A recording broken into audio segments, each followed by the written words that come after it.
Olá, pessoal, tudo bem? Boa noite, é um prazer estarmos juntos aqui em mais uma aula no YouTube, pelo Instagram, pelas redes, enfim, é um prazer a gente poder ter mais uma aula mediada aí pela tecnologia, poder bater um papo, trocar uma ideia sobre um tema muito bacana, sobre um tema muito interessante, tanto para quem trabalha com a prática processual, com o direito processual, direito civil, direito administrativo, direito tributário, enfim, como para quem vai fazer concurso, que é um tema que vai cair também em prova de concurso público, certamente, já que é um tema de bastante relevância. Nós vamos falar hoje sobre as chamadas medidas atípicas, meios atípicos de execução que estão previstos no artigo 139, inciso 4 do CPC. Grosso modo, ao longo da aula de hoje, assim, de uma forma bem resumida, eu vou responder algumas perguntas. Eu vou resumir a aula hoje, falando de uma maneira bastante resumida. Nós vamos tratar na aula de hoje de alguns temas. Por exemplo, não paguei uma determinada conta. Será que minha CNH pode ser apreendida? Será que meu passaporte pode ser retido? Será que eu posso ser proibido de participar de uma licitação, proibido de participar de um concurso público? Será que meus cartões de crédito podem ser bloqueados? De que maneira, em que medida e quais são os requisitos para que essas medidas atípicas sejam adotadas no âmbito do processo civil brasileiro? Então, são esses temas que nós vamos tratar ao longo da aula. Eu estou aqui com o meu celular aberto também no YouTube. Quem tiver qualquer dúvida, crítica, comentário ou sugestão, vou interagir com vocês. Aproveitem que a aula é interativa. Isso significa que nessa live nós vamos poder dialogar e eu vou tentar, dentro do possível, responder aqui as dúvidas que forem surgindo ao longo dessa nossa aula. Então, para quem não me conhece, eu sou o professor Érico Teixeira, professor de Direito Tributário, professor de Processo Tributário, juiz federal, uma vara de execução fiscal, e coloquei aqui nesse slide, está aqui no slide, o meu perfil no Instagram, onde também interajo com vocês. Então, qualquer dúvida,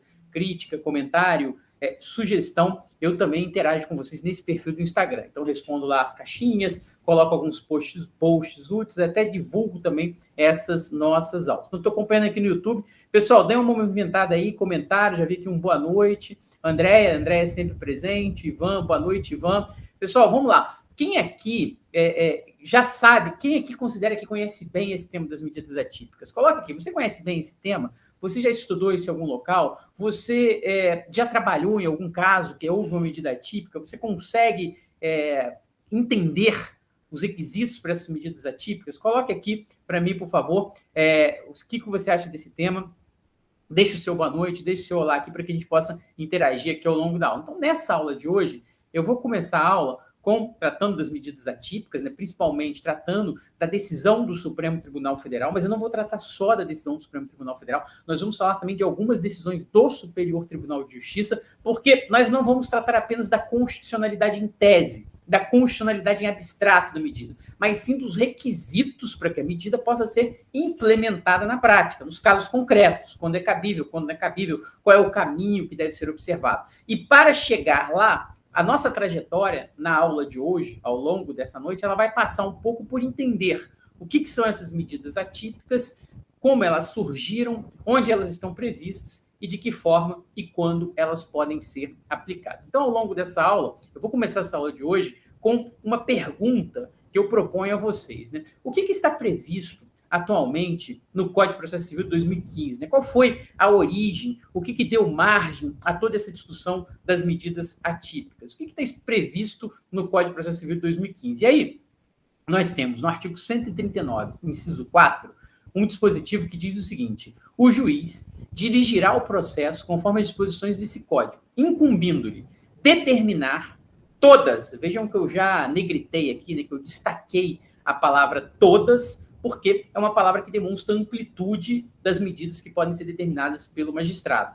Todas as medidas indutivas, coercitivas, mandamentais ou subrogatórias necessárias, quer dizer, todas as medidas necessárias para assegurar o cumprimento da ordem judicial. Então, vejam que há aqui uma preocupação com a efetividade da ordem judicial, com o cumprimento das ordens judiciais. Então, aqui, como vocês estão vendo no slide, aqui é necessário, aqui o que o artigo diz é que o juiz pode determinar todas as medidas necessárias para assegurar o cumprimento da ordem judicial, inclusive nas ações que tenham por objeto prestação pecuniária. Então, nós não estamos falando apenas daquelas ações que envolvem um fazer algo, não fazer algo, mas também nas ações que tenham por objeto prestação pecuniária, cumprimento de sentença, por exemplo, que tem por objeto pagamento de uma quantia certa. Uma execução por título extrajudicial, por exemplo, que tem por objeto pagamento de uma quantia em dinheiro. Vamos discutir, inclusive, se isso seria cabível numa execução fiscal ou não. Então, vejam, Aqui nós temos, de cara, algo que nós podemos dizer que é uma ampliação dos poderes do juiz. Ampliação dos poderes do juiz na medida em que, além daqueles dispositivos, além daquelas medidas previstas no Código de Processo Civil, de forma expressa, de forma detalhada, sobre o que e como deve ser feito, o juiz pode adotar outras medidas. E aí, como muitos autores afirmam, há aqui um espaço amplo para que sejam determinadas medidas que sejam adequadas, que sejam úteis para obter o cumprimento daquela ordem judicial. Vejam que, como eu mencionei para vocês anteriormente, todas as medidas necessárias. É uma ideia aqui de ampliar essa possibilidade de determinar meios para cumprimento de decisões judiciais, ainda que não expressos no Código de Processo Civil, para assegurar o cumprimento. Ou seja, eu tenho aqui uma medida que é um meio para assegurar, para viabilizar o cumprimento de uma decisão judicial. Há uma flexibilização dessas medidas,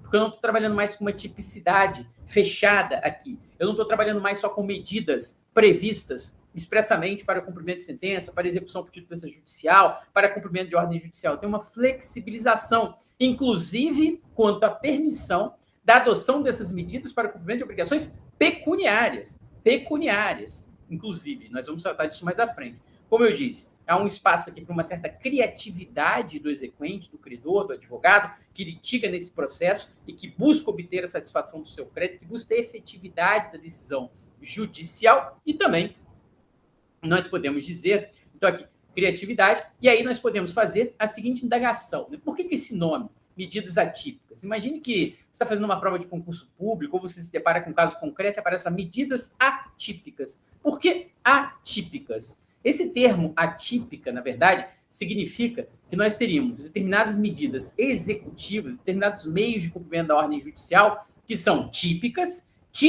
porque previstas de forma expressa na lei. Então, aqui nós teríamos algumas medidas que são típicas. Exemplo, a penhora. O devedor é citado numa execução por título de defesa judicial ou intimado para cumprir uma decisão judicial, para efetuar o pagamento, para depositar uma determinada quantia em dinheiro, não o faz, o juiz vai determinar o quê? Uma penhora. Você pode ter um arresto executivo, você vai ter os atos de expropriação, que são as medidas típicas, que estão dentro daquele íter, daquele roteiro, daquele caminho natural do cumprimento das decisões judiciais, por exemplo, no caso de cumprimento aqui no cumprimento de uma obrigação de pagar uma determinada quantia certa. E ao lado delas, nós teríamos as atípicas, que são aquelas que não estão previstas de forma expressa no Código de Processo Civil, são aquelas que não estão previstas de forma expressa na nossa legislação. E aí você pode se deparar também numa prova com a seguinte questão: o que é esse princípio da tipicidade da execução? Que durante muito tempo foi o norte dos processos de execução, o princípio da tipicidade dos atos executórios. Os atos executórios que serão praticados pelo juiz nos autos de uma execução, ou as medidas que serão determinadas pelo juiz para o cumprimento de uma decisão, são aquelas que estão previstas no Código de Processo Civil. O princípio da tipicidade, medidas que estão previstas de forma típica, expressa no Código de Processo Civil ou na legislação que regula a matéria. E as medidas atípicas, por outro lado, elas se assentam na ideia de atipicidade. O que é esse princípio da atipicidade? Se eu adoto uma cláusula geral de abertura, uma ideia de atipicidade das medidas significa que o juiz não está obrigado a seguir de forma expressa e restrita apenas aquelas medidas que estão previstas no Código de Processo Civil. Então vejam quando ele diz que o juiz pode adotar todas as medidas, ainda que, e principalmente, né, mesmo que não expressas no Código de Processo Civil, ele está adotando aqui um princípio da atipicidade nos meios de cumprimento das decisões, nos meios de execução das decisões judiciais, de maneira que o juiz, além daquelas que estão previstas de forma expressa, a intimação para pagar, a penhora, o arresto executivo, a expropriação patrimonial, ele pode adotar outras, como, por exemplo, a determinação de cancelamento de cartão de crédito devedor. Claro que isso não é assim. Isso a gente vai ver que tem requisitos, que tem parâmetros, mas é uma medida atípica. Por quê? Porque no Código de Processo Civil não está previsto lá. Se o devedor não pagar em X dias, o juiz determinará a apreensão da sua CNH. Não está previsto. Então, vejam, de certa forma, alguns autores afirmam que hoje nós temos um princípio da tipicidade dos meios de cumprimento da decisão judicial, porque o juiz não está preso àquelas medidas que estão previstas de forma expressa no Código de Processo Civil, podendo determinar outras, podendo determinar todas as medidas que se façam necessárias para assegurar o cumprimento das ordens judiciais. A ideia aqui é dar efetividade às decisões judiciais. A ideia aqui é prestigiar as decisões judiciais e, de certa maneira, prestigiar o credor, que já passou por um longo caminho para buscar a satisfação do seu crédito, muitas vezes passou por um processo, por uma fase de conhecimento, ou tem um título que ele pretende executar e o devedor não paga. Então, aqui a ideia é conferir mais efetividade às decisões judiciais ao cumprimento das ordens judiciais. Então, o artigo 139, inciso 4, ele incorpora essa ideia de 1, medidas atípicas e 2, um princípio da atipicidade. Então, é como se nós tivéssemos hoje a tipicidade dos atos de execução até um determinado ponto, mas tem um determinado ponto a partir do qual o juiz pode adotar medidas atípicas. Passa a vigorar aqui uma atipicidade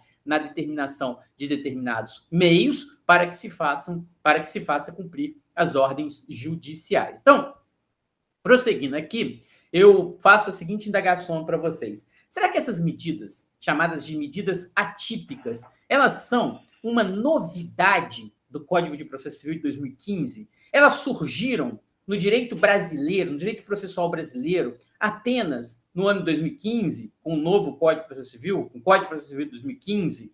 Vejam que, antes mesmo da entrada em vigor do Código de Processo Civil de 2015, no Código anterior, Código de 1973, está aqui do lado no slide, mesmo no Código de 1973, nós já tínhamos no artigo 461 uma determinação que dizia que na ação que tenha por objeto o cumprimento de obrigação de fazer ou não fazer, vejam que aqui nós tínhamos uma ressalva, uma restrição do texto legal. O Código de Processo Civil dizia, na ação que tenha por objeto o cumprimento da obrigação de fazer ou não fazer, o juiz considerar a tutela específica da obrigação ou, se procedente pedido, determinará providências que assegurem um resultado prático equivalente ao do adimplemento. Para a efetivação da tutela específica ou obtenção do resultado prático equivalente, poderá o juiz, de ofício ou a requerimento, determinar as medidas necessárias. Tais como, vejam que esse tais como dá a ideia de abertura, né? Medidas necessárias. Não são só essas que estão previstas aqui. Medidas necessárias, tais como estas que nós vamos passar a descrever. Diz aqui o artigo 461, parágrafo 5º. Imposição de multa por tempo de atraso, busca e apreensão, remoção de pessoas e coisas, desfazimento de obras, impedimento de atividade nociva, se necessário, com requisição de força policial. Aqui já na redação dada pela Lei 10.444 de 2002. Então, vejam que o próprio Código de Processo Civil de 73 ele já previa medidas atípicas em determinados artigos, como, por exemplo, aqui no artigo 461, parágrafo 5º. Ele vai adotar medidas necessárias, aí o Código descreve uma série de medidas. Então, se ele está descrevendo, eu posso dizer que a multa por tempo de atraso é uma medida típica, eu posso dizer que a busca e apreensão é típica, está prevista de forma expressa, como medida que pode ser adotada, mas, além dessas, o juiz pode prever outras medidas para a obtenção do resultado prático equivalente. Então, aqui nós tínhamos determinadas medidas típicas no Código de Processo Civil de 73, como a penhora, o arresto executivo, a expropriação, e essas previstas no artigo 461 para as obrigações de fazer e não fazer, como imposição de multa, busca e apreensão, remoção de pessoas e coisas, desfazimento de obras e outras, mas o juiz poderia decretar ainda medidas além dessas, tais como essas, não necessariamente apenas essas. Então, vejam que o próprio Código de Processo Civil de 73, ele já trabalhava com a ideia de que o juiz poderia determinar medidas não previstas expressamente para assegurar ali o cumprimento de obrigações de fazer, de não fazer. Então, vejam, aqui quando ele falava medidas necessárias, tais como, ele dava abertura, o CPC de 73, e admitia outras medidas, além daquelas previstas de forma expressa. Então, essa ideia de uma certa tipicidade, de uma certa deferência, de uma certa delegação ao magistrado e às partes, aos advogados, para preverem, requererem e pleitearem determinadas medidas, já contavam no CPC de 73, já existia no CPC de 73. O problema é que no CPC de 73, isso era mais restrito, e essa era a tese sustentada por grande parte da doutrina. E aí a gente volta à pergunta, será que há alguma novidade no Código de Processo Civil de 2015? Será que há alguma novidade no Código de Processo Civil de 2015 ou ficou tudo igual, tudo como antes? Na verdade, nós temos no Código de Processo Civil de 2015 o artigo 536, que fala do cumprimento de sentença que reconheça a obrigação, reconheça a exigibilidade de obrigação de fazer ou de não fazer. O juiz poderá, de ofício de requerimento, para efetivação da tutela específica ou obtenção da tutela pelo resultado prático equivalente, determinar as medidas necessárias. Vejam que repete essa expressão, né? Medidas necessárias. Só que, agora, no Código de Processo Civil de 2015, quando a gente vai no artigo 139, inciso 4, que é o artigo que está aqui agora projetado, eu deixei em laranja ali no final, o dispositivo diz que o juiz pode determinar todas as medidas necessárias para assegurar o cumprimento da ordem judicial, inclusive nas ações que tenha por objeto prestação pecuniária. Então, essa aqui foi considerada pela doutrina uma grande novidade do Código de Processo de 2015. Por quê? Porque além daquelas medidas atípicas que já estavam previstas como possibilidade no Código 73 para as obrigações de fazer e de não fazer, nós tivemos agora a previsão expressa, inclusive, de determinação de medida atípica para o cumprimento de uma prestação pecuniária. Então, vejam, no cumprimento de sentença, por exemplo, em que se busca o pagamento de uma quantia certa, o juiz poderia determinar a apreensão de um cartão, o bloqueio de um cartão de crédito. Uma medida atípica, a prestação que está sendo executada ali, que é objeto do cumprimento de sentença ali, é uma prestação pecuniária, mas ela não está presa às medidas típicas, apenas a penhora, ao arresto, aquelas medidas previstas expressamente no CPC. Podem ser determinadas também medidas atípicas. Isso não estava expresso no Código de Processo Civil de 1973. Professor, será que seria possível dar alguns exemplos de algumas dessas medidas atípicas das quais nós estamos falando aqui? Sim, vejam, peguei um exemplo aqui da doutrina. Ilustrativamente, diz aqui o Gajardoni, não efetuado o pagamento da dívida oriunda de multas de trânsito e superados os expedientes tradicionais de implemento, como penhora de dinheiro e bens, seria lícito o estabelecimento de medida coercitiva indutiva de suspensão do direito a conduzir veículo automotor até o pagamento do débito. Isso aqui me parece bem controvertida essa hipótese, mas, enfim, trouxe aqui como exemplo de doutrina, porque é colocado por mais de um autor, inclusive com a apreensão da CNH do devedor. Não efetuado o pagamento de verbas salariais devidos a funcionários da empresa, seria possível o estabelecimento de uma vedação à contratação de novos funcionários. Quando eu estava analisando esse tema, eu me lembrei muito dos clubes de futebol, né? Será que o clube de futebol tem dívida com um determinado jogador, não depositou FGTS, tem dívidas com aquele jogador, o juiz poderia determinar, por exemplo, como uma medida atípica para garantir o pagamento, que o clube ficasse impedido de contratar novos jogadores, ou que a empresa fique impedida de contratar novos funcionários? Seria uma medida atípica aqui, porque não está prevista como uma medida dentro do ITER, dentro do caminho normal de um processo de execução, de uma fase de cumprimento de sentença. Não efetuado o pagamento de financiamento bancário, na forma e no prazo avançado, seria possível até que se tenha quitação que se opte em novos financiamentos, ou mesmo a participação do devedor em licitações, como de ordinário já acontece com pessoas jurídicas em débito tributário com o poder público. Então, veja, se eu não tenho uma CND, eu não consigo participar de uma licitação. Será que se eu tiver uma outra dívida, o meu credor poderia pedir como medida atípica que eu seja impedido de participar de uma licitação? Essas são medidas muito polêmicas e foram objetos até da ADI, que foi analisada pelo Supremo Tribunal Federal, né? Principalmente essa não participação em licitação, apreensão de CNH, apreensão de passaporte e essa questão de não participação em concurso. Será que essas medidas poderiam ser determinadas? Com muitas cautelas e ressalvas, como nós vamos ver aqui na sequência. Bom, primeiro, vamos analisar o que foi discutido no Supremo Tribunal Federal, né? Porque a notícia veio lá, Supremo admite medidas atípicas. Vamos lá. O que seriam... o que foi discutido no Supremo Tribunal Federal? Vejam que no Supremo Tribunal Federal, eu fiz um print aqui, não sei se vocês estão conseguindo enxergar bem, está pequeno, mas eu até coloquei um QR Code, quem quiser consegue, por meio desse QR Code, acessar a própria página do Supremo Tribunal Federal, onde estão lá todas as peças do processo, são públicas, não tem problema, por isso que eu coloquei aqui um trecho do pedido.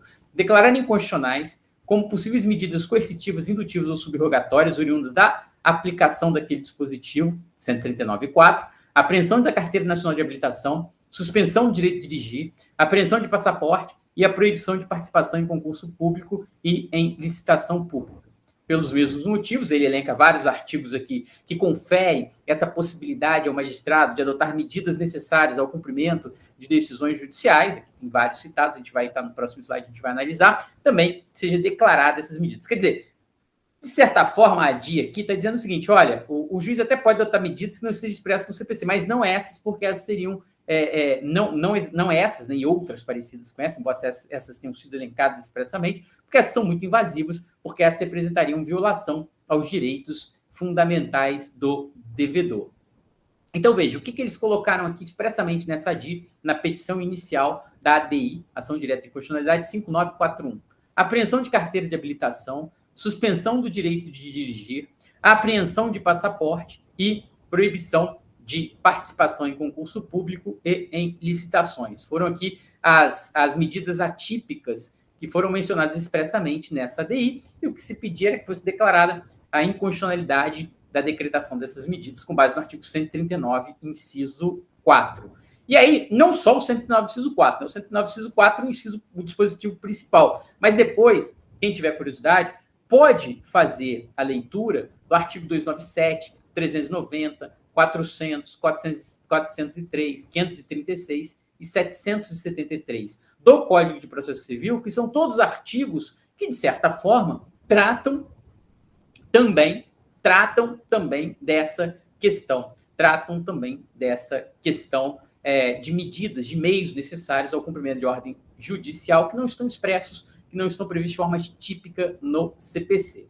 E aí, dito isso, vamos ver aqui quais foram os argumentos usados. Por que seria inconstitucional aqui? Primeiro, pela suposta violação ao princípio da dignidade da pessoa humana, violação à liberdade de locomoção, violação aqui à igualdade, a possibilidade de participação em concursos públicos, celebração de participação de licitações públicas, violação ao princípio da proporcionalidade e a própria ideia de retrocesso, né? Vedação ao retrocesso. Estaremos retroagindo. Retroagindo, inclusive, a um período anterior da história da humanidade em que se admitia que, por dívida, a pessoa sofresse determinadas constrições que recaíssem não só sobre o seu patrimônio, mas sobre a sua própria pessoa, sobre a sua própria liberdade. Então, vejam, violaria o princípio da dignidade da pessoa humana, segundo o alegado, liberdade de locomoção, porque se eu não tiver minha CNH, meu passaporte, não vou poder me locomover, e também a isonomia, porque eu não vou poder participar de concursos públicos, de licitação, enfim, isso violaria a proporcionalidade. A petição inicial é muito fundada no argumento de que, em última análise, não existiria um direito fundamental do credor de receber, mas existiria um direito fundamental do devedor de se locomover, de viver uma vida digna, de participar de licitação, contratos, de celebrar contratos administrativos, participar de concursos públicos, enfim, a medida seria desproporcional aqui, levando em consideração os valores, os princípios, os direitos que estariam em jogo. Então, assim, a petição inicial foca muito nisso, diz, olha, nós não estamos aqui defendendo a ideia de que as dívidas não devam ser pagas, de que as ordens judiciais não precisam ser cumpridas, de que não seja necessária a efetividade, mas essas medidas seriam muito gravosas diante do objetivo, da finalidade que se pretende alcançar. Também o artigo 5º, né, inciso aqui 55, que trata do devido processo legal no seu aspecto substancial. Então, vejam, feita essa análise dos argumentos, vamos já para entender o que decidiu o Supremo Tribunal Federal. O Francis está colocando aqui, técnica da ponderação. A ponderação, Francis, nós vamos ver, ela é fundamental, porque assim, eu não vou ficar no abstrato aqui, a gente vai para os julgados da STJ e a gente vai analisar os requisitos para a decretação da medida em concreto. E aí a gente vai ver que a ponderação é fundamental, tanto para quem pede, quanto para quem defende, eventualmente, quem sofreu a medida. Tanto para você responder uma questão de prova, quando você for fazer uma prova de concurso público objetiva, quanto uma questão discursiva, eventualmente. Então, o que decidiu o Supremo Tribunal Federal? O Supremo Tribunal Federal, na sessão desta quinta-feira, dia 9 de fevereiro, declarou, isso aqui é notícia do site do Supremo Tribunal Federal, declarou constitucional dispositivo do CPC que autoriza o juiz a determinar medidas coercitivas necessárias para assegurar o cumprimento da ordem judicial, como, por exemplo, a apreensão da CNH, do passaporte, suspensão do direito de dirigir, proibição de participação de concurso e licitação pública, que, na verdade, foram as medidas atípicas que foram arroladas ali na petição inicial da ADI 5941. Ao votar pela improcedência do pedido, o relator, o ministro Luiz Fux, ressaltou que a autorização genérica contida no artigo representa o dever do magistrado de dar efetividade às decisões e não amplia, de forma exagerada, não amplia de forma excessiva a discricionariedade judicial. É inconcebível, a seu ver, que o poder judiciário, destinado à solução de litígios, não tenha a prerrogativa de fazer valer os seus julgados. O juiz, ao aplicar as técnicas, deve obedecer os valores especificados no próprio ordenamento jurídico, de resguardar e promover a dignidade da pessoa humana, também deve observar a proporcionalidade e a razoabilidade da medida e aplicá-la do modo menos gravoso ao executado. Segundo Fux, a adequação da medida deve ser analisada caso a caso, e qualquer abuso na sua aplicação poderá ser coibida mediante os recursos cabíveis. Ao votar pela improcedência do pedido, o relator... Não, aqui nós já passamos, né? O ministro Edson Fachin, por sua vez, divergiu em parte do relator para considerar inconstitucional a parte final do inciso 4, que prevê a aplicação das medidas atípicas em ações que tenham por objeto prestação pecuniária. Para ele, o devedor não pode sofrer sanção que restringe sua liberdade ou seus direitos em razão da não quitação de dívidas, exceto na hipótese do devedor de alimentos. Então, vejam que o ministro Fachin, aqui, de certa forma, ele estaria, né, se prevalecesse o voto dele, mantendo aquela lógica do CPC de 73. Para cumprimento de obrigação de fazer e não fazer, ok, o juiz pode determinar medidas para o devido cumprimento. Para obrigação de pagar a prestação pecuniária, aí é penhora, arresto, expropriação de bens, não seria cabível aí essas medidas atípicas. Eu não poderia, por exemplo, apreender o passaporte de um devedor para que ele pague uma dívida em dinheiro. A Maria faz uma pergunta aqui. Professor, também deveria ser apreciado o caso concreto, quando, por exemplo, a cassação da habilitação impede o executado de exercer atividade laborativa? Sim, Maria, isso inclusive foi até mencionado pelo ministro Luiz Fux, né? A apreensão de uma CNH pode ser razoável num determinado caso e irrazoável no outro. Se a gente imaginar, por exemplo, um taxista ou um motorista que ganha vida dirigindo um Uber, se você apreende a CND, a carteira de CNH dele, carteira de habilitação, ele vai ficar impedido de exercer a própria profissão. Então a medida vai ser desproporcional e irrazoável naquele caso, mas pode ser proporcional e razoável em outro. Maria, eu vou pedir para você ficar conosco mais um pouquinho, porque eu vou tratar dos requisitos no STJ. Eu preparei no final para vocês um slide que coloca lá todos os requisitos de forma organizada, resumida, a partir de vários julgados que eu tive a oportunidade de analisar no âmbito do Superior Tribunal de Justiça. Mas, por hora, vamos ver que o ministro Edson Fachin preferiu aqui votar no sentido de que para as prestações pecuniárias não seriam cabíveis as medidas atípicas, mas ele ficou vencido. O que o ministro Fux disse, a meu ver aqui com razão, foi que, em última análise, as medidas atípicas não seriam inconstitucionais em tese. Elas não são a previsão de que o juiz possa determinar uma medida atípica. A possibilidade do juiz poder determinar uma medida atípica não deve ser vedada de plano, de pronto, de imediato. Nós não vamos dizer assim, não pode fazer. O que o ministro Fux quis dizer é o seguinte, eu não estou dizendo que no caso A ou no caso B, essa medida é cabível ou não.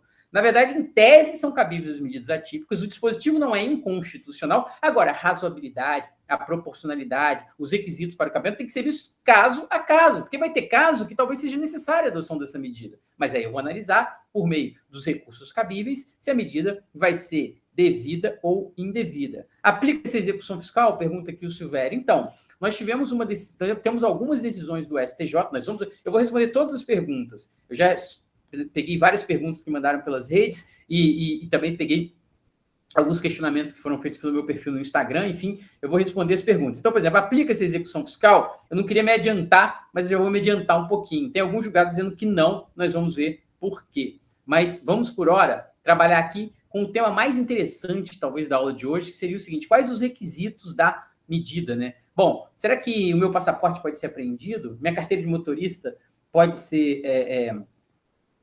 meu direito de dirigir pode ser suspenso? Meu cartão de crédito pode ser bloqueado? Será que isso faz sentido? Bom, quais os requisitos para a medida? Tem uma notícia, vale a pena, né? Quem tiver com o celular, quiser, eu botei o QR Code aqui depois, quem puder assistir depois, a aula vai ficar disponível no YouTube. Nesse QR Code que está colocado aí, está a notícia do STJ, que trata dos meios atípicos de execução, hipóteses, requisitos e limites.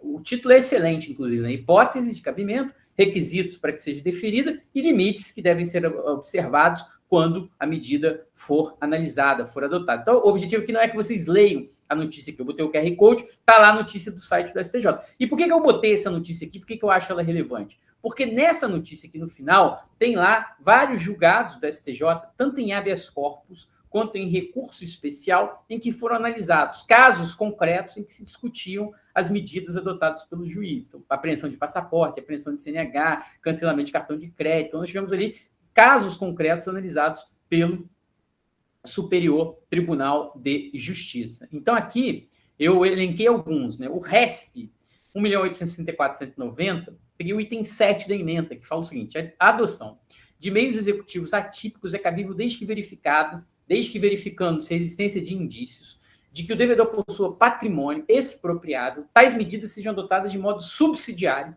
por meio de decisão que contenha fundamentação adequada, as especificidades da hipótese concreta com observância do contraditório substancial e do postulado da proporcionalidade. Vejam que curioso aqui, né? São vários requisitos colocados nesse item 7 da ementa e eu vou organizar eles para vocês. Não precisa se preocupar, eu vou dar eles todos mastigados, todos organizados. Por hora eu quero fazer eu quero passar.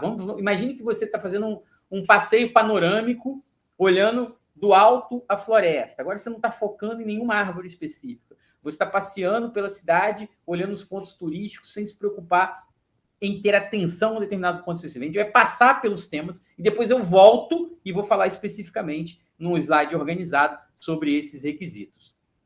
No recurso em habeas corpus 153.042, também foram colocados aqui alguns critérios que eu separei para vocês que achei interessante. Existência de indício de que o recorrente possua patrimônio apto a cumprir com a obrigação. A decisão deve ser devidamente fundamentada, com base nas especificidades constatadas. A medida típica tem que estar sendo utilizada de forma subsidiária, dada a menção de que foram promovidas diligências à exaustão para a satisfação do crédito. E observar-se, no caso concreto, o contraditório e o postulado da proporcionalidade. Esse julgado é importante, porque estão aí alguns requisitos também colocados, depois eu vou tratar de cada um deles. Por hora, vamos passar pelos julgados. A medida típica satisfaz a obrigação? Vamos pensar que sim. A medida atípica decretada, o juiz determinou a apreensão da minha CNH. A apreensão da minha CNH satisfaz a obrigação de uma dívida pecuniária, por exemplo? E a resposta aqui, obviamente, é que não. Não satisfaz a obrigação. Nós temos 3 recursos especiais relevantes, importantes aqui, que eu mencionei nesse próximo slide, no qual a ministra Nancy Andrighi vai dizer: as medidas executivas elas não possuem força para satisfazer a obrigação inadimplida. Na verdade, essas medidas atípicas, elas atuam sobre a vontade do devedor. Ou seja, o objetivo é que impor uma determinada medida que faça com que seja vantajoso, que faça com que valha a pena para o devedor cumprir a decisão judicial. Porque se não cumprir, ele vai acabar sofrendo aqui uma medida aflitiva, que vai, de certa forma, colaborar, né, que vai, de certa forma, estimular o cumprimento daquela decisão judicial. Então, as medidas executivas, elas não possuem força para satisfazer a obrigação inadimplida. Então, quando você tem a apreensão de um passaporte, quando você tem, eventualmente, o cancelamento de um cartão de crédito, a suspensão do direito de dirigir, isso não satisfaz o crédito. Isso representa, na verdade, uma força para... Não possui força para satisfazer o crédito, mas sim uma força para atuar na vontade do devedor para que o devedor cumpra aquela obrigação. Diz também aqui a ministra Nancy Andrighi. O objetivo é que haja o cumprimento voluntário da obrigação. É até mencionado nesses 3 julgados que eu coloco aqui, que essa medida exerce uma pressão psicológica sobre o devedor. Estimula o cumprimento, induz o cumprimento da obrigação, haja vista que, se não for cumprida, o devedor vai sofrer uma medida atípica aqui. É necessária a adoção prévia de medidas típicas, quer dizer, para adotar uma medida típica, eu teria que, primeiro, intimar o devedor para pagar, citar o devedor na execução por título extrajudicial, expedir um mandado de penhora, arresto executivo, se for o caso. Eu teria que esgotar os meios para buscar a satisfação do crédito, ou eu já poderia adotar direto a medida típica. Olha, paga, se não pagar, eu vou apreender seu passaporte. Será que isso seria possível? Vejam que, de acordo com esses julgados do STJ também, é necessário que haja intimação prévia do executado para pagar o débito, para apresentar bens à penhora, para que salde a dívida, seguindo-se os atos de expropriação típicos. Então, vejam que curioso, hoje, o processo de cumprimento de decisão judicial, principalmente na fase de cumprimento de sentença, na fase de execução, no processo de execução por título judicial, a gente tem um processo que segue uma lógica dos atos típicos, são aqueles previstos no processo civil. As medidas atípicas podem ser definidas depois, de forma subsidiária, quando esgotados os meios, quando esgotadas as tentativas de satisfação do crédito, satisfação da obrigação, satisfação daquela obrigação. Então, eu tenho a necessidade de intimação prévia do executado, sim, para pagar o débito, para apresentar bens destinados a saldá-lo, eu tenho que seguir os atos expropriatórios normais. A medida típica vem depois, segundo a jurisprudência do STJ. Então, eu tenho que ter um esgotamento prévio dos meios típicos de satisfação do crédito. O que são meios típicos de satisfação do crédito? Se estiver na execução fiscal, por exemplo, como perguntaram aqui, imagine que seja uma execução fiscal e que eu admito uma medida típica, ou pelo menos admito analisar o cabimento da medida típica na execução fiscal. Eu tenho que ter, primeiro, a citação do devedor para pagar ou oferecer bens à penhora. não pagou, não ofereceu bens à penhora, vai ser expedido um mandado de penhora, vai poder ser feita uma penhora online, por meio do Sisbajude, vão ser adotados os atos normais, os atos típicos, normais, que eu quero dizer que são típicos, são aqueles previstos como rito de cumprimento da sentença ou como rito do processo de execução extrajudicial, para somente após o esgotamento prévio dos meios típicos, a gente poder pensar na adoção dos meios atípicos. Pessoal, estão acompanhando até aqui? Coloca um joinha aí quem está acompanhando no canal do YouTube, porque está um silêncio aqui no nosso bate-papo, e quando fica muito silencioso, eu não sei se vocês estão acompanhando, se eu estou falando muito rápido, se está sendo compreensível.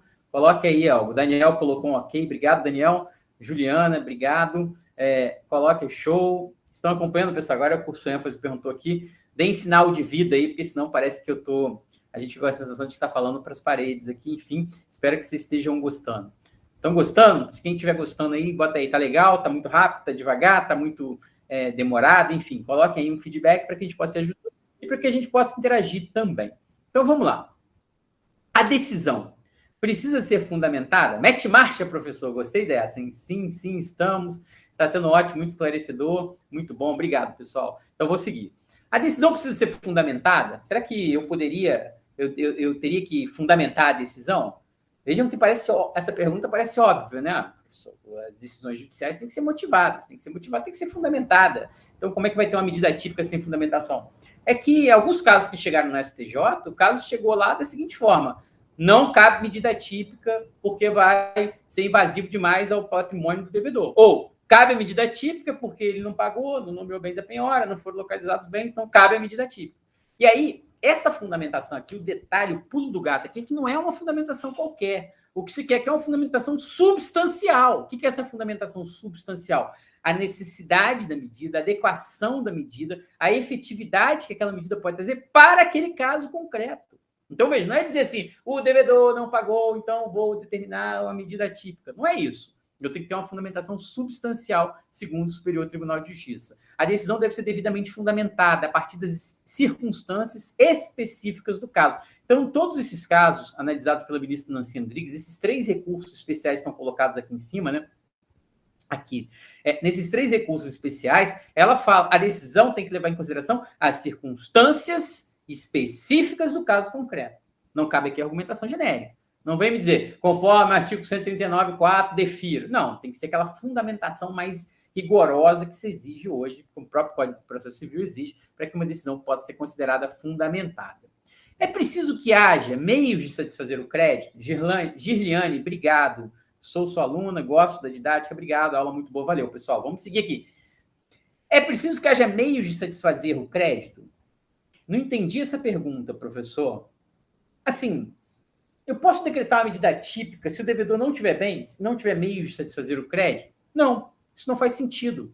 É preciso que haja a possibilidade do adimplemento daquela dívida, ou seja, a existência de indícios mínimos que sugiram que aquele devedor, que aquele executado possui bens que sejam aptos a satisfazer a dívida, As medidas devem ser adequadas, necessárias e razoáveis para efetivar a tutela do direito do credor em face do devedor, que demonstrando possuir patrimônio, apto a saldar o débito em cobrança, intenta frustrar sem razão o processo executivo. Então, quando a gente fala de apreensão de uma CNH, por exemplo, um caso que me vem à mente não é o caso do motorista do Uber, ou do taxista, ou daquele devedor que não tem bens, não tem patrimônio. É o caso daquela pessoa que dirige veículos de luxo, que mora numa mansão, mas que não tem nenhum bem em seu nome. É aquela pessoa que viaja constantemente ao exterior, mas que, apesar de ostentar sinais de riqueza nas redes sociais, no YouTube, no Instagram, nas redes, né, de maneira geral, ele, no dia a dia, quando vai se tentar um Bacenjude, um Sisbajude, não tem nada na conta, não tem nenhum veículo na conta, mas ele anda em veículo importado, anda num carro de R$500 mil, mas não tem nada em seu nome, deve a muita gente, e ninguém consegue a satisfação dos créditos. Então, vejam, tem que haver uma fundamentação no sentido de dizer, olha, essa pessoa ostenta sinais de riqueza, então cabe essa medida aqui, por exemplo, de apreensão da CNH, porque ele fica dirigindo um carro que custa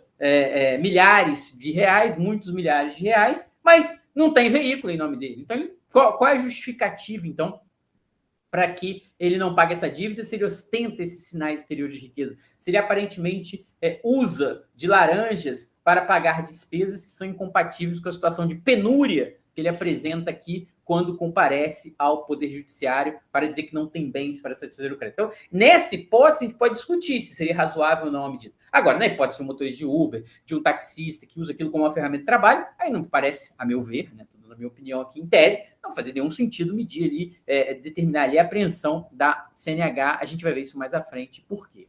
É possível a apreensão do passaporte? Essa é uma medida interessante. Veja que em tese, sim. O Supremo já disse, olha, em tese é cabível, sim, a apreensão do passaporte. Mas aqui a situação é muito complicada. Por quê?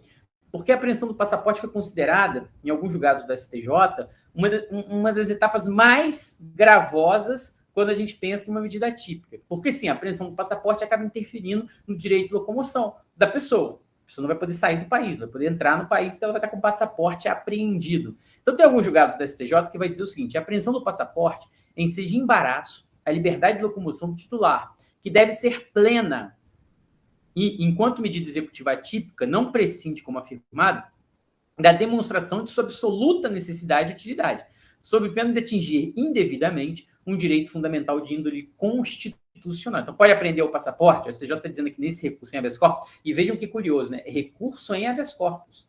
Quer dizer, se caberia habeas corpus aqui neste caso, o STJ entendeu que sim, é um recurso em habeas corpus, que está limitando o direito de locomover da pessoa. Então, veja que o STJ, nesse caso, concedeu aqui a ordem, porque entendeu aqui nesse RHC, recurso em habeas corpus 97876, que cumpre ressaltar que no caso dos autos não foi observado o contraditório, nem tampouco a decisão que implementou a medida executiva atípica apresentou qualquer fundamentação a essa grave restrição do direito executado. Então, aqui é como a decisão aqui, basicamente, o juiz disse, não pagou, então apreende o passaporte, CNH, cancela os cartões. Não, peraí.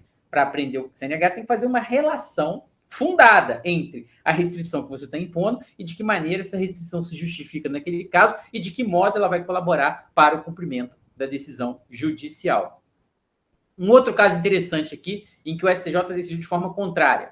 Na hipótese, verifique-se a razoabilidade da medida coercitiva. Olha esse caso, Isaac, já que você colocou aqui que parece uma linha muito tênue, mitigação de um direito fundamental, e é verdade, mas os próprios autores que admitem a medida executiva, as medidas atípicas, vão dizer que os direitos não são absolutos, né? Eles podem ser mitigados no caso concreto, e aí você vai ter que fazer uma ponderação, você vai ter que analisar a proporcionalidade, a razoabilidade, e eu vou trabalhar esses temas aqui nos próximos slides. Mas vejam esse caso, por exemplo, Isaac, vê o que você acha desse caso aqui. Na hipótese, verifique-se a razoabilidade da medida coercitiva atípica de apreensão de passaportes, pois, adotada mediante uma decisão fundamentada, com observância do contraditório prévio, em sede de processo de falência que perdura por mais de 10 anos, após constatados fortes indícios de ocultação de vasto patrimônio em paraísos fiscais e que as luxuosas e frequentes viagens internacionais do paciente são custeadas por sua família, mas com patrimônio indevidamente transferido a familiares pelo próprio falido,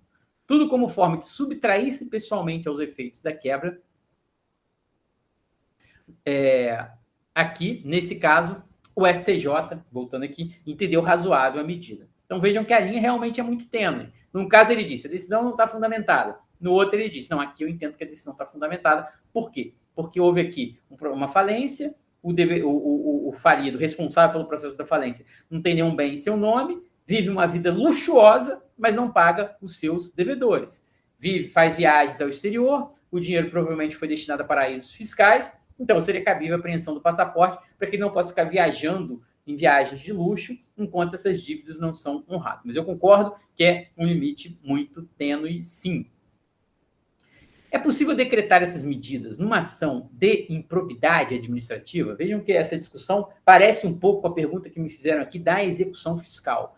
Seria cabível numa ação de improbidade? Por que não? Bom, porque a lei de improbidade é uma lei que tem lá, a legislação de improbidade tem uma regulamentação própria, a ação de improbidade tem uma regulamentação própria. Seria cabível decretar uma medida ali na ação de improbidade? Bom, o Superior Tribunal de Justiça tem um julgado que entendeu que sim. Ora, se cabe numa ação entre particulares, com muito mais razão deve caber numa ação de improbidade, na qual há ali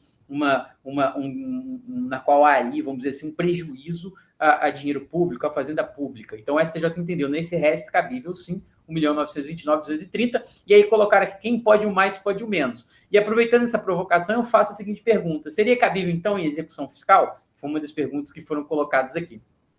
Vejam que toda a jurisprudência, até agora, do Superior Tribunal de Justiça, geralmente, a jurisprudência do Superior Tribunal de Justiça, geralmente aqui, quando trata de Código de Processo Civil e Lei de Execução Fiscal, ele trabalha com a ideia da aplicação subsidiária do CPC. O CPC só não vai ser aplicável quando for incompatível e deve haver o que a doutrina chama de diálogo das fontes. O que é esse diálogo das fontes? Diálogo das fontes aqui, no sentido de que deve haver o diálogo entre o microsistema de execução fiscal com o sistema do Código de Processo Civil, e como a Lei de Execução Fiscal tem por objetivo trazer um processo de cobrança de execução mais vantajoso ao credor, Fazenda Pública, então as normas do Código de Processo Civil, que são mais vantajosas para a Fazenda, deveriam também ser aplicadas na execução fiscal. Então, temos vários exemplos em que o STJ adotou diálogo das fontes e determinou a aplicação subsidiária do CPC à Lei de Execução Fiscal, quando o CPC era mais vantajoso à Fazenda. Vou dar um exemplo. No caso, por exemplo, dos embargos de execução, efeito suspensivo, quando saiu o efeito suspensivo do Código de Processo Civil, o STJ falou, então sai também dos embargos à execução fiscal. O efeito suspensivo não é mais automático. E a garantia do juízo continua necessária? Continua, porque eu tenho lei própria na execução fiscal, regra própria, mas no CPC não há. Então, o CPC rege as relações que não são execução fiscal, já a execução fiscal vai ser regida lá pela Lei 6.830. Por essa lógica, a primeira resposta que eu daria para vocês aqui é sim. Bom, se aplica na improbidade, como foi colocado muito bem aqui no nosso chat, quem pode o mais, pode o menos, seria razoável, então, que valesse também para a Fazenda Pública, naqueles casos em que obedecidos os critérios, os parâmetros, requisitos estabelecidos pelo STJ. Mas vejam que, por hora, nós temos alguns julgados desfavoráveis à aplicação das medidas atípicas na execução fiscal. E qual é a justificativa dada aqui nestes julgados? Para tanto, o poder público se reveste da execução fiscal de modo que já se tornou lugar comum afirmar que o Estado é super privilegiado em sua condição de credor. Dispõe de varas comumente especializadas para a condução de seus feitos, um corpo de procuradores altamente devotado a essas causas, e possui lei própria, regedora do procedimento, Lei 6.830, com privilégios processuais. Para se ter uma ideia do que o poder público possui de privilégios, a execução só é embargável mediante a plena garantia do juízo, que não encontra correspondente na execução, que se pode dizer comum. Como se percebe, o crédito fiscal é altamente blindado dos riscos de inadimplemento por sua própria conformação procedimental. Dessa forma, há alguns julgados do STJ dizendo, e essa frase aqui, esse trecho é citado em vários desses julgados, dizendo que, em se tratando especificamente de execução fiscal, essa Corte de Justiça já teve a oportunidade de se posicionar no sentido de que as medidas atípicas, aflitivas pessoais, não se firmam, não se encaixam, não se adequam placidamente no executivo fiscal. A aplicação delas, neste contexto, resulta em excessos. Então, há julgados da STJ no sentido da não aplicação das medidas atípicas nos processos de execução fiscal. Eu, atuando como juiz convocado no Tribunal Regional Federal da 2ª Região, também tive a oportunidade de presenciar alguns julgamentos em que foi afastada a aplicação das medidas atípicas, justamente com base nesses julgados do STJ, e por haver ali um microsistema, uma lei própria que regula a questão. Então, vamos lá.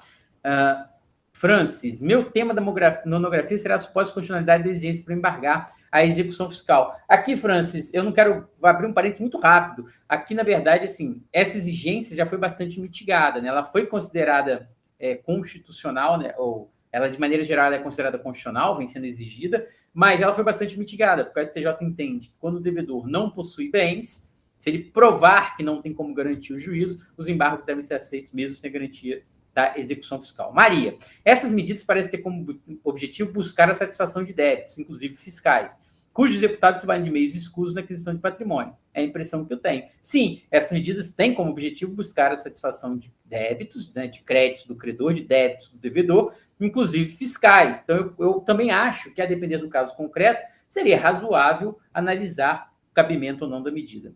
Boa noite, prof. Ponderação foi para o espaço. Ok, a análise deve ser casuística, mas na prática, quem vai suportar os reflexos desse julgamento não consegue se defender de forma ampla.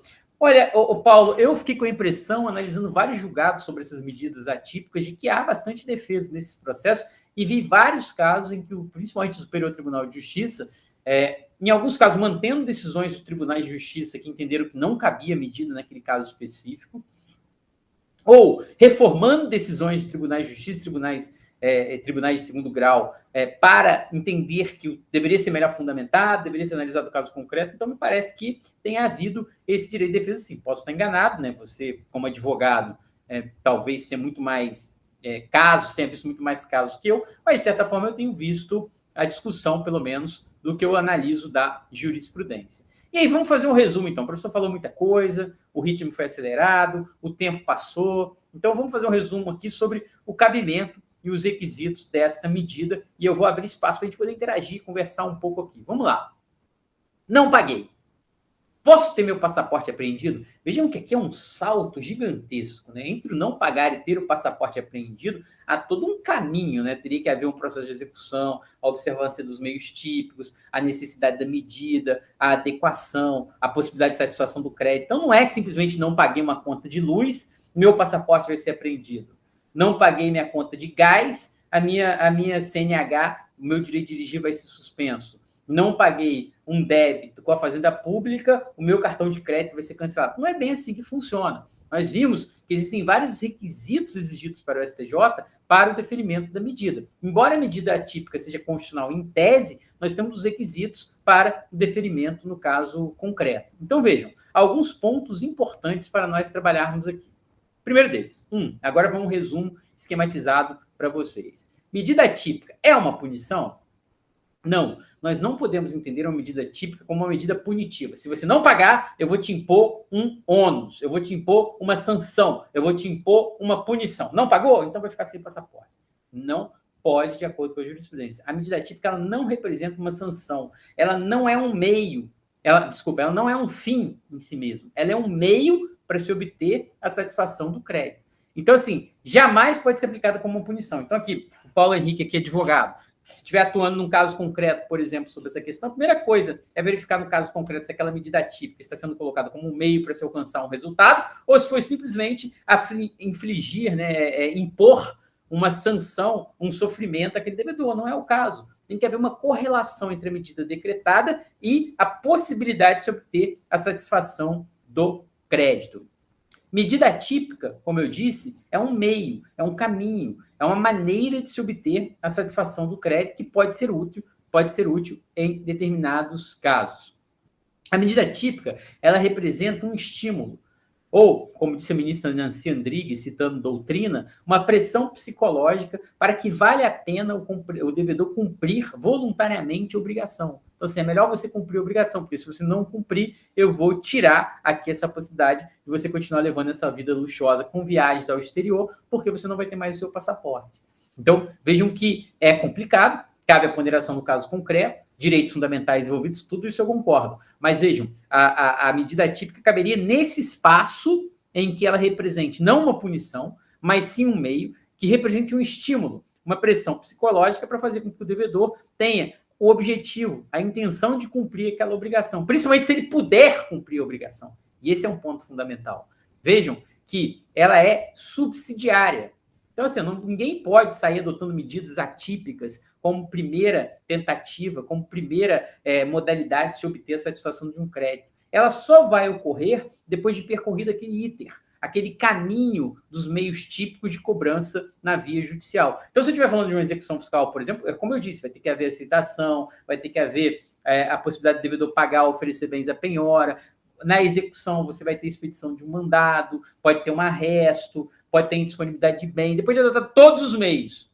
E, eventualmente, há indícios de que há patrimônio, há indícios de que o devedor se oculta, há indícios de que o devedor eventualmente leva uma vida luxuosa, mas não paga suas dívidas fiscais. Aí você poderia pensar numa medida típica. Claro que na execução ainda tem a dificuldade, que é o caso da discussão sobre o cabimento e a compatibilidade com o rito da execução ou não. Então, subsidiariedade. Razoabilidade, a medida tem que ser razoável. Então, não é, o devedor não pagou uma parcela de um determinado financiamento, então vamos tirar o passaporte e a CNH dele. A medida tem que ser razoável.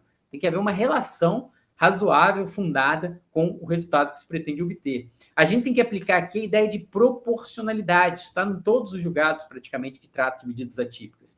Aqui, proporcionalidade tanto sob a ótica da adequação da medida ao fim que se pretende obter. Qual é o fim que se pretende obter? O pagamento da dívida. Então, veja, essa medida tem que ser adequada para obter o pagamento da dívida. Ela não pode ser uma medida simplesmente punitiva, sancionatória, vingativa, aflitiva para o devedor. Tem que haver aqui uma adequação. Essa medida é adequada, sim, porque ele tem patrimônio, porque ele está ocultando patrimônio, porque ele está usando o passaporte para viajar para o paraíso fiscal, para onde ele deu o dinheiro, porque ele está usando veículo de luxo, mas não paga a dívida. Então, tem que haver essa relação, vamos dizer assim, entre a existência do patrimônio, entre a ocultação do patrimônio, entre a tentativa de não satisfazer as dívidas e a medida que está sendo adotada. E a necessidade, a medida tem que ser necessária. A gente já adotou todos os meios para tentar a satisfação do crédito, o devedor não pagou, agora a última medida que existe é tentar uma medida atípica. Além disso, tem que ser fundamentada, e eu repito aqui, essa fundamentação aqui tem que ser uma fundamentação qualificada. O que é uma fundamentação qualificada? Não é dizer, presente os requisitos do artigo 139, defira a medida. É demonstrar, no caso concreto, o porquê que aquela medida é adequada. E eu já estou falando quase, não só pela análise dos julgados do STJ. Então, assim, se o seu cliente sofreu uma medida aflitiva, uma medida atípica, a resposta aqui é, a medida é adequada ou não é adequada? É necessário ou não é necessário? Se isso cai na prova e você vai trabalhar com proporcionalidade, você trabalha com a proporcionalidade à luz do direito constitucional. A medida tem que ser proporcional.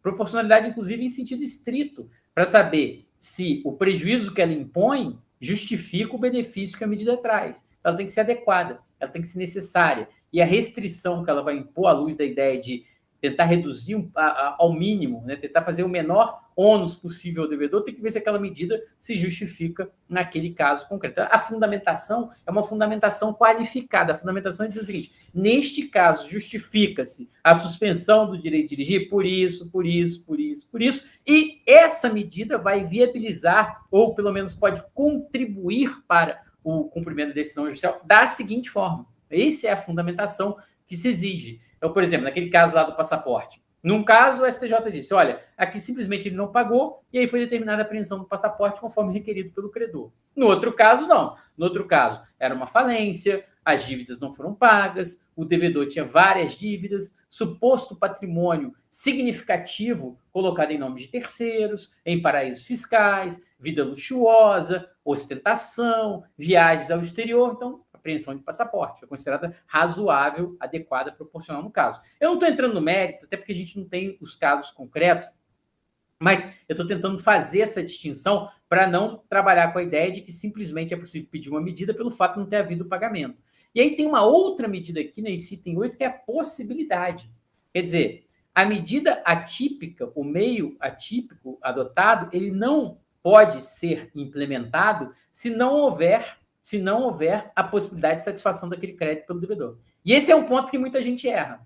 Porque, veja bem, tem que ser provado, se eu sou credor e estou no processo, eu tenho que provar todos esses elementos. Dizer, olha, eu não estou querendo aqui a punição do devedor, eu quero a medida típica como um meio para fazer com que ele cumpra voluntariamente a obrigação. A gente já tentou todas as formas típicas de cobrança e eu quero uma medida que seja adequada e necessária aqui. E essa medida vai colaborar da seguinte forma para a satisfação do crédito, porque tem indícios de que há a possibilidade dessa dívida ser paga. Agora, imagine que a pessoa está falida, está quebrada, falida no sentido não técnico aqui, né? Que a pessoa não tem nenhum patrimônio mais, a empresa acabou, o sócio ficou totalmente endividado, não tem mais nenhum patrimônio, não tem nenhum indício, se não tem nenhum indício de patrimônio que possa satisfazer a dívida, de ocultação, de intenção de fraudar o credor, aí a medida típica não é cabível.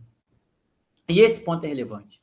Para que a medida típica seja decretada, em tese eu tenho esse limite da possibilidade. Eu preciso que seja possível o pagamento daquela dívida. Que haja elementos que indiquem a possibilidade de pagamento da dívida. Então eu elenquei para vocês esses 8 pontos que eu julguei importantes. E aí eu acho que é importante para quem atua como advogado do credor, quem atua como advogado do devedor, quem vai fazer a prova de concurso público, nossos alunos do curso ênfase, para todo mundo. Porque eu fico imaginando, imagina uma questão dessa numa prova de segunda fase, defensoria, por exemplo, imagina uma prova de sentença de um TJ, um caso em que envolva essa discussão sobre os pontos. E aí, se você organizar seu raciocínio, é o que eu falo, numa prova discursiva, você tem que saber fazer a prova, você tem que saber organizar os pontos, decora aqueles pontos chaves, faz a estruturação e a partir dali você faz um passeio no parque. A prova vira um passeio no parque. vira como dizem os americanos, uma bed of roses, vira um mamão com açúcar, como se diz no Brasil, né? Por quê? Porque você pegou aqui os 8 itens, mapeou mentalmente, colocou lá, olha, o que eu tenho que falar aqui? Vamos pensar que você tenha decorado aqui, ou faz um quadro mnemônico, ou decora mesmo. Bom, a medida não é punição, ela é um meio, é um estímulo, subsidiariedade, razoabilidade, proporcionalidade, decisão fundamentada, possibilidade de pagamento. Aí você consegue construir uma resposta estruturada, organizada, tanto na sua advocacia quanto numa prova de concurso público. Por isso que eu imagino que sim, isso é possível. Eu procurei trazer esses 8 pontos, é possível ser cobrado, é possível que apareça na prática. E o que eu tenho percebido, aí falando para o Paulo Henrique, que é advogado, né, que colocou aqui na questão da prática, o que eu tenho percebido, Paulo, é uma mudança de alguns julgados do STJ. No começo, o STJ reformava várias decisões porque elas não eram fundamentadas, porque não havia... Tem casos que o STJ chega a dizer assim, neste caso, o próprio tribunal afirma que não há nenhum indício de que o devedor tem meios para satisfazer a dívida. Então, andou bem o tribunal em indeferir a medida atípica. Então, no começo, você tinha algumas medidas atípicas deferidas sem esses estándares, sem esses parâmetros. Mas agora, com a jurisprudência se consolidando um pouco mais, nós temos parâmetros mais razoáveis para que possam ser trabalhados. Então, a medida atípica não é esse monstro todo que se colocou, né? A medida atípica não é a solução, a panaceia que vai resolver todos os males. Pelo contrário, é mais uma medida que se confere ao juiz para que o juiz possa buscar efetividade no cumprimento de suas execuções. Então, resumindo, não é uma punição, é um meio que vai funcionar como um estímulo para o cumprimento voluntário da obrigação, tem que ser aplicado subsidiariamente após esgotar os meios típicos de cobrança. A decisão e a medida adotada tem que ser razoável, ela tem que passar no teste da proporcionalidade, a medida tem que ser adequada, tem que ser necessária e tem que ser proporcional em sentido estrito, significa que a restrição que ela impõe não pode ser deveras gravosa, de modo a ferir direito fundamental do devedor. A decisão tem que ser fundamentada, e a fundamentação aqui não é aquela fundamentação genérica como eu coloquei, tem que ser fundamentada nesses tópicos que estão aqui, nesse resumo, e mais do que isso, tem que ser possível que a medida leve, de alguma forma, pelo menos que haja um indício de patrimônio, e que a medida pode levar, de alguma forma, à satisfação daquele crédito.